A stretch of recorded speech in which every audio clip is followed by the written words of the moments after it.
ఎవరే అతను? తను మా బావ. కాగితం పైన మచ్చ ఉంటుందేమో కానీ మా బావ విషయంలో ఒక చిన్న తప్పు కూడా ఉండదు. రాములు లాంటి గుణం ఉన్నాడు మా బావ.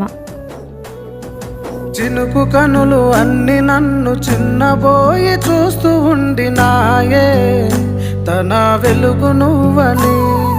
చెరిగిపోని జ్ఞాపకాలు గుండెలోన దాగి ఉండినాయే, తన తలపు నువ్వని. కొడుతూనే గుండె